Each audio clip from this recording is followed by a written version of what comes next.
واحدا على انه عشرة اذرع كل ذراع بدرهم.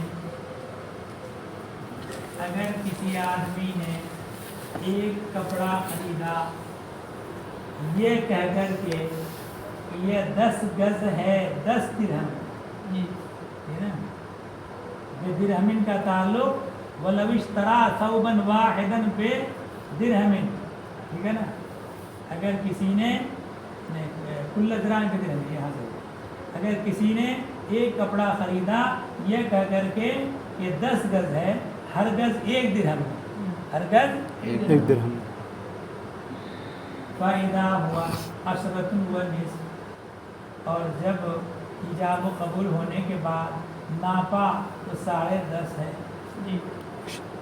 یا 9.5 ہے، 9 ونصف. جی. قال ابو حنیفہ فی الوجہ الاول، امام ابو حنیفہ نے پہلی صورت میں کہا، پہلی صورت کیا 10.5. جی. یاخذہ بعشرۃ من غیر خیار، کہ وہ لے گا 10 ہی درہم میں اور مشتری کو خیار نہیں ہوگا. ایجاب و قبول ہونے کے بعد ایجاب و قبول ہو گیا، اس کے بعد ناپا 10 گز کہہ کر کے خریدا تھا، بیچنے والے نے 10 گز کہہ کر بیچا تھا، ایجاب و قبول ہو گیا. اس کے بعد جب ناپا جا رہا ہے تو نکلا 10.5، تو مشتری کو خیار نہیں ہوگا کہ اس کو فائدہ ہی ہو رہا، نقصان نہیں ہو رہا. اور اس سے پہلے بتایا تھا کہ وہاں مشتری کو خیار تھا کہ وہاں اتنا ثمن بھی زیادہ دینا پڑ رہا تھا، تو وہاں نفع کے ساتھ ساتھ ضرر کی بھی آمیزش تھی. یہاں خالی نفع محض ہے، ضرر بالکل نہیں ہے، اس لیے مشتری کو خیار نہیں ہوگا. بس اس کو تو گرامت رہے گا، بائے کو واپس لے سکتا ہے، اس کا اختیار ہوگا. ہاں، بائے کو اختیار ہوگا، بائے کو نہیں ہوگا، وہ تو بیچ چکا اپنا مال. اس کو معلوم تو نہیں تھا. ہاں، معلوم نہیں تھا، مال تو اس کا تھا، اپنے اس کے قبضے میں مال تھا. 10 گز کہہ کر بھیجا نا. ہاں، تو اس نے 10 گز کہہ کر کے بیچا، نکلا 10.5. جیسے کہ بیڈ شیٹ ہے 2.25 بائی 2.25 کہہ کر کے بیچتا ہے، کبھی 2.25 سے زیادہ نکلتا ہے 2.5 بائی 2.5، تو اس میں بھائی کو اختیار ہوتا ہے کیا؟ اسی طرح کے کپڑے کی بات چل رہی ہے. تو اس صورت میں یہ خیار نہیں ہوگا. وفی الوجہ ثانی، دوسری صورت میں یاخذہ بتسعۃ ان شاء، وہ 9 درہم میں لے گا اگر چاہے، خیار ہو گیا. ٹھیک ہے، یا خیار.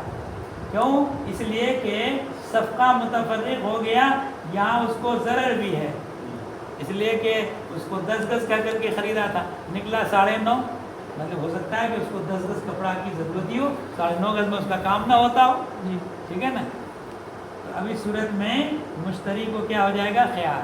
اور 1 درہم کم ہو جائے گا، اس لیے کہ کل ذراع بدرہم کا نا، ہر گز 1 درہم. تو صورت میں 9 درہم میں لے گا اگر وہ چاہے. ٹھیک ہے، سمجھ آ گیا مسئلہ؟ ہاں، آدھا کا کوئی سمجھ نہیں دینا. وقال ابو یوسف، امام ابو یوسف نے فرمایا رحمہ اللہ فی الوجہ الاول، پہلی والی صورت میں یاخذہ ب11 ان شاء، 11 درہم میں لے گا اگر چاہے. تو چونکہ یہاں ان کے نزدیک یہ ہوا کہ نفع کے ساتھ ساتھ ضرر بھی شامل ہو گیا، کیونکہ 1 درہم زیادہ دینا پڑ رہا، تو اس کو خیار ہوگا اگر چاہے. وفی الثانی یاخذہ ب10 ان شاء، یہ دوسری والی صورت میں جب 9.5 گز نکلے تو اس صورت میں 10 درہم سے خریدے گا اگر چاہے، اس کو خیار ہوگا. ٹھیک ہے.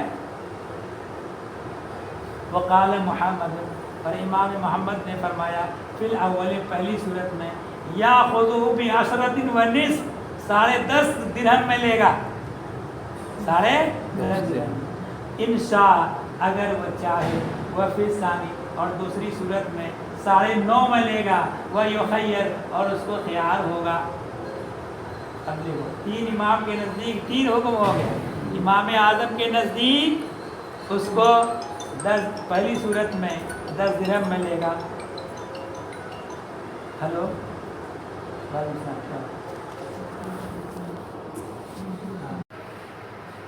تو امام اعظم کے نزدیک اگر 10.5 گز ہے زیادہ ہے تو 10 میں لے گا، خیال نہیں، اور 9.5 میں ہے، 9.5 گز ہے تو 9 درہم میں لے گا، خیار ہوگا۔ اور امام ابو یوسف کے نزدیک اگر 10.5 ہے تو 11 میں لے گا، خیار ہوگا، اور اگر 9.5 ہے تو 10 درہم میں لے گا، خیار ہوگا۔ اور امام محمد کے نزدیک 10.5 ہے تو 10.5 میں لے گا، خیار ہوگا، اور 9.5 ہے تو 9.5 میں لے گا، خیار ہوگا۔ اب ہر ایک کی دلیل لأن من ضرورتی مقابلتی ذراع بالدرہم مقابلتا نصف ہی بنصف۔ یا مسئلہ کیا ہے؟ کل ذراعین بدرہم، کل ذراعین بدرہم، تو یہاں 1 گز کو 1 درہم کے بالمقابل رکھا گیا ہے، ٹھیک ہے؟ تو 1 گز کو 1 درہم کے بالمقابل رکھنے کا تقاضا یہ ہے کہ نصف گز نصف درہم کے بالمقابل، ٹھیک ہے نا؟ اس کی ضرورت میں سے یہ ہے کہ نصف کے جب 1 کے مقابل ہو تو آدھے کے مقابل ہوگا۔ من ضرورت مقابلتی ذراع بالدرہم، ذراع کو درہم کے بالمقابل رکھنے کی ضرورت میں سے ہے ذراع کو نصف درہم کے مقابل رکھنا۔ فیجری علیہ حکمہا، لہذا اس کے اوپر اس کا حکم جاری ہوگا، کس پر؟ نصف کے اوپر، نصف کے اوپر کل ذراع کا، یا نصف درہم کے اوپر کل درہم کا حکم جاری۔ امام محمد کی دلیل ہے، ہاں امام محمد کی دلیل ہے، یہ دلیل ہے جو امام محمد کی ہے۔ ہاں امام محمد،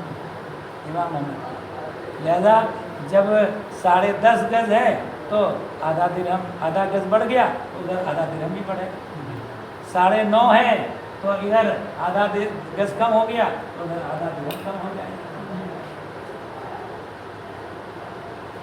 اور امام ابو یوسف کی دلیل یہ ہے لما افردہ کل ذراعین بے بدل، جب یہ کہہ دیا ہر گز 1 درہم میں، ہر گز 1 درہم میں، تو گویا کہ ہر گز کو علیحدہ کپڑے کے مرتبے میں اتار دیا۔ ہر گز ایک علیحدہ کپڑا ہے، علیحدہ پیس ہے، ٹھیک ہے؟ اس گز کا دام 1 درہم، اس گز کا دام 1 درہم، اس گز کا دام 1 درہم، اور آخری والا جو پیس بچا وہ آدھا گز بچا، اس کا دام 1 درہم، ٹھیک ہے؟ لیکن اگر زیادہ کی صورت ہے نا، اس میں زیادہ کی صورت ہے تو اس صورت میں 10.5 گز ہے تو آخری پیس آدھا گز ہوا، ہر گز 1 درہم میں کیا کر کے بیچا۔ اس سے پہلے جو مسئلہ پڑھ چکے وہاں چلو لوٹ کر کے، کسی نے ایک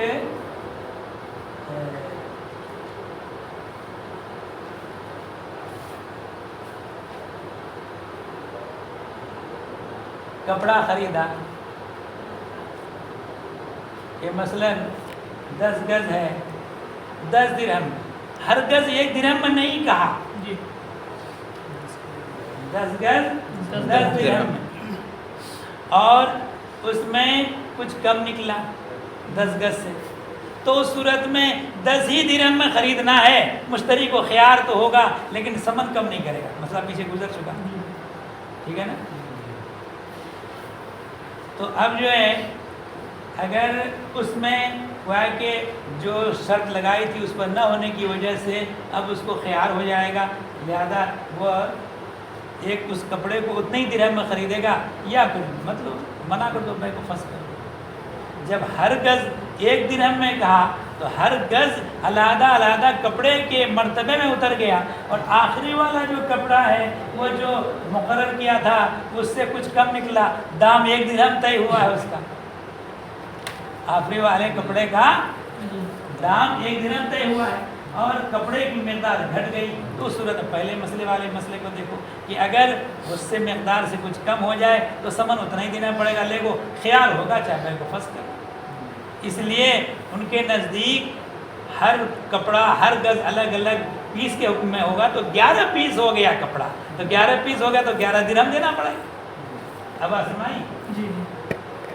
اور ایسے ہی 9.5 گز ہے تو اس صورت میں 10 درہم دینا پڑے گا، کیونکہ آخری والا ٹکڑا اس کا 1 ہی درہم دام ہوگا۔ خیال ہوگا چاہے لو چاہے نہ لو، لیکن ثمن میں کمی نہیں ہوگی۔ نصف والا جو ہے اس سے پچھلے والے مسئلے سے مل جاتا ہے۔ ہاں، اس والے مسئلے سے ہی مسئلہ حل ہوگا۔ یہ پیچھے مسئلہ کیا ہے؟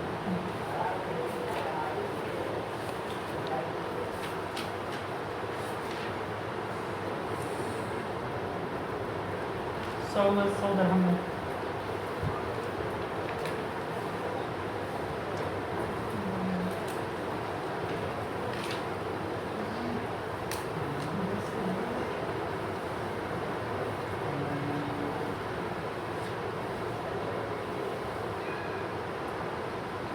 من اشترى ثوبا على انه 10 اذرع بعشرة او ارضا على انه 100 ذراع ب100 فوجدها اقل۔ دیکھ لو یہاں 7 نمبر صفحہ نمبر 7 فالمشتری بالخيار ان شاء اخذها بجملة الثمن۔ نہیں ملا؟ یہ الگ ہے۔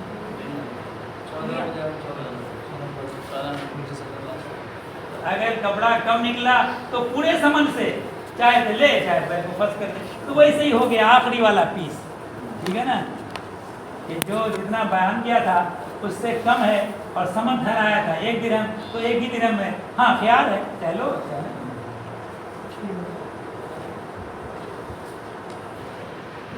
تو بولے ابھی یوسف امام ابو یوسف کے نزدیک امام یوسف کی دلیل یہ ہے انہ لما افرد کل ذراع ببدل، ہر گز کو بدل کے ساتھ علیحدہ جب ذکر کر دیا، نزل کل ذراع منزلۃ ثوب علیحدۃ، تو ہر گز علیحدہ کپڑے کے مرتبے میں اتر گیا، وقد انتقص، اور وہ کم ہو گیا، تو اس والے مسئلے کی طرح ہو گیا، ٹھیک ہے۔ ولی ابی حنیفہ رحمہ اللہ، اور امام ابو حنیفہ رحمۃ اللہ علیہ کی دلیل یہ ہے کہ ان الذراع وصف فی الاصل، کہ ذراع اصل میں وصف ہے، وَإِنَّمَا أَخَذَ حُكْمَ الْمِقْدَارِ بِالشَّرْطِ، مقدار کا حکم لے لیتا ہے شرط لگانے کی وجہ سے۔ ذراع جو ہے اصل میں تو وصف ہے، لیکن عین کا حکم رکھتا ہے کب؟ شرط لگا دینے کی وجہ سے، ٹھیک ہے۔ وَهُوَ مُقَيَّدٌ بِالذِّرَاع، یہ ذراع سے مقید ہے کہ ہم نے اس کو بیچا، کپڑے کو 10 گز ہے 10 درہم میں، ہر گز 1 درہم میں، شرط ہوئی ہے نا، یہ ہر گز 1 درہم میں کہہ کر کے بیچا، اس صورت میں اب جو ذراع ہو گیا، ذراع حقیقت میں وصف ہے، مگر علیحدہ ذکر کر دینے کی وجہ سے، شرط لگا دینے کی وجہ سے ہر گز 1 درہم میں وہ عین کا حکم رکھتا ہے، ہر گز، لہذا الگ الگ ہر گز کا 1 درہم دام ہو گیا۔ اخذ حکم المقدار بالشرط، مقدار کا حکم لے لیا شرط لگانے کی وجہ سے، اور وہ مقید ہے ذراع سے۔ فعند عدم شرط لگا دینے کی وجہ سے وہ مقدار کا حکم لیا تھا، عین کا حکم لیا تھا، اور یہاں شرط مفقود ہے کیونکہ ذراع مکمل نہیں ہے، آخری والا نہیں، بس میں جی آخری والا نصف والا جو ہے، ہاں یہ کہا تھا کہ ہر گز 1 درہم میں، تو صورت میں تو ذراع ہے بنتا ہے وصف، لیکن اس کو شرط لگا دینے کی وجہ سے وہ مقدار کا اور عین کا حکم لے لیتا ہے، جی اور جب یہاں جب شرط لگائی تو شرط پائی نہیں جا رہی، شرط ہے 1 گز، اور وہاں گز ہے ہی نہیں پورا، جی ٹھیک ہے نا، وہ گز سے کم ہے، جی تو عادل حکم الی الاصل، وصف کی یا طرف، اصل کی طرف حکم لوٹ گیا، یعنی کیا؟ وصف محض ہے، وصف وصف محض ہے۔ اب مثال کے طور پر اب جیسے کہ کوئی کپڑا خریدا 10 گز ہے 10 درہم میں، ہر گز 1 درہم میں، اب اس کے بعد نکلا 10.5 گز یا نکلا 9.5 گز، 10.5 گز نکلا تو 10.5 گز جو ہے یہ شرط لگا دینے کی وجہ سے کہ 10 گز ہے، 10 گز کی شرط لگا دیا، تو یہاں گز جو ہے اگرچہ وصف تھا لیکن علیحدہ شرط لگانے کی وجہ سے مقدار اور عین کا حکم لے لیا، مگر وہ شرط پائی نہیں گئی، 10 گز ہے نہیں، کم ہے یا زیادہ ہے، تو شرط مشروط پر وہ چیز برقرار نہیں، تو حکم پھر پیچھے اصل کی طرف لوٹ گیا، اور اصل کیا ہے؟ وصف محض، تو یہاں ذرا وصف محض ہے، اور وصف کے بالمقابل ثمن نہیں ہوتا، پہلے پڑھ چکے ہیں، وصف کے بالمقابل ثمن نہیں ہوتا، جب وصف کے بالمقابل ثمن نہیں ہوتا تو جب 10.5 گز ہو گیا تو جو آدھا گز زیادہ ہے وصف محض کی شکل میں ہے، لہذا اس کے بالمقابل ثمن نہیں ہوگا، 9.5 گز ہے تو 9 گز کا ہوگا، اور جو زیادہ بڑھتی ہے وصف محض ہے اس کے بالمقابل ثمن نہیں ہوگا۔ امام ابو حنیفہ کی دلیل یہ ہے کہ ذرا وصف بھی کہ ذرا اصل میں وصف ہے، وَإِنَّمَا أَخَذَ حُكْمَ الْمِقْدَارِ بِشَرْطٍ، مقدار کا حکم لے لیا شرط لگانے کی وجہ سے، وَهُوَ مُقَيَّدٌ بِالذِّرَا، وہ ذرا سے مقید ہے، فَعِندَ عَدَمِهِ، تو ذرا کے معدوم ہونے کے وقت، شرط کے معدوم ہونے کے وقت حاضر حکم اصل کی طرف لوٹ گیا۔ وقیل، اور یہ قول جو امام اعظم کا ہے اس کے بارے میں یہ کہا گیا ہے کہ یہ ایسے کپڑے میں ہے جس کے اطراف و جوانب متفاوت نہیں ہوتے، ایک جیسے ہوتے اطراف و جوانب، جیسے بیڈ شیٹ ہے، ساڑی وغیرہ ہے، ٹھیک ہے نا، ہاں۔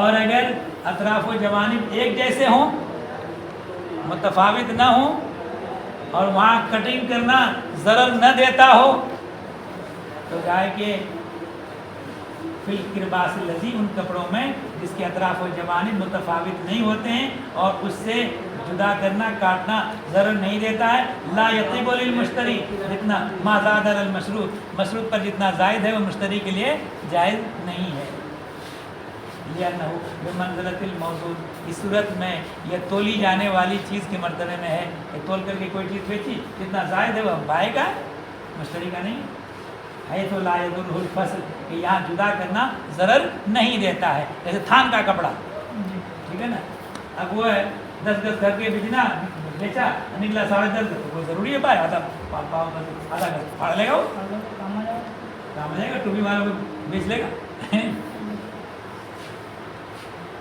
لا یضرہ الفصل۔ وعلی ھذا قالوا، اسی بنا پر فقہا نے کہا یجوز بیع ذراع منہ، چونکہ یہ موزون کی طرح ہے لہذا کپڑا میں سے 1 گز کی بیع جائز ہے، کپڑا میں سے ایسے کپڑا جس میں یہ فصل ضرر نہیں دیتا، جیسے بھیڑ میں سے 1 سا کی بیع جائز ہے، ویسے ہی کپڑا میں سے 1 گز کی بیع جائز ہے کہ یہاں فصل کرنا ضرر نہیں دیتا ہے، برخلاف زمین میں سے، زمین میں سے 1 گز کی بیع جائز نہیں ہے جب تک کہ محل وقوع متعین نہ کرے، ٹھیک ہے نا، اور ایسے ہی ریوڑ میں سے 1 بکری کی بیع جائز نہیں ہے، کیونکہ بکری ذوات القیم میں سے ہے، ذوات الامثال میں سے نہیں ہے، قاسم بھائی نہیں، اشیاء 2 طرح کی ہیں، ذوات الامثال اور ذوات القیم، جن چیزوں کا صورتاً مانند مثل موجود ہے، جیسے گیہوں،